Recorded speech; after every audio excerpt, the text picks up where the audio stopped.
Veliki pozdrav, dragi ljudi.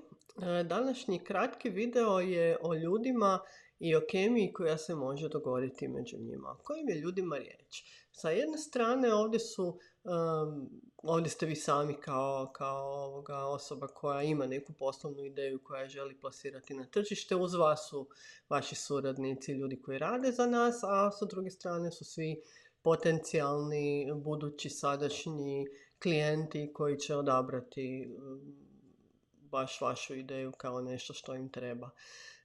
Metodologija design thinkinga se u ovim međusobnim odnosima može primijeniti tako da se pronalazi rješenje kojem su svi uključeni zadovoljni.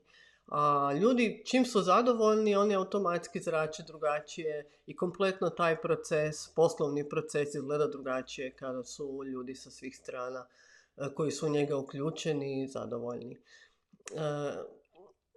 Ponekad zapravo neki mali pomak može napraviti veliku razliku. A ja ta mjesta u kojima se može napraviti mali pomak zovem kreativni hotspot. To je znači neka stvar, trenutak, način, neki mali proces u kojem se može u odnos između vas i vašeg klijenta ubaciti nešto čarobno, nešto kreativno, nešto što daje dodatnu vrijednost vašem klijentu. I to će vrlo lako biti nešto zbog čega će on baš vas izabrati. I istovremeno to je mjesto, stvar, trenutak, proces, bilo što, u kojem možete ugraditi i gdje može doći do izražaja neka vaša posebnost, autentičnost i neponovljivost. Znači, to je mjesto iz kojega možete krenuti graditi svoju neponovljivu prisutnost na tržištu, odnosno svoj brand. Posao se, bez obzira kakav je, zapravo uvijek dešava među ljudima.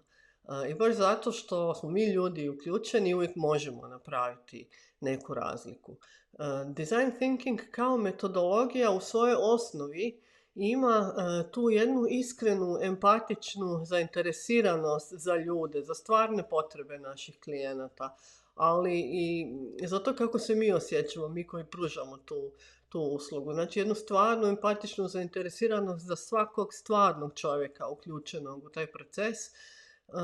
I onda zapravo pomoću nje, prateći zapravo taj naš proces plasiranja ideje na tržište, možemo detektirati ta kreativna hotspot mjesta koja mogu napraviti veliku razliku.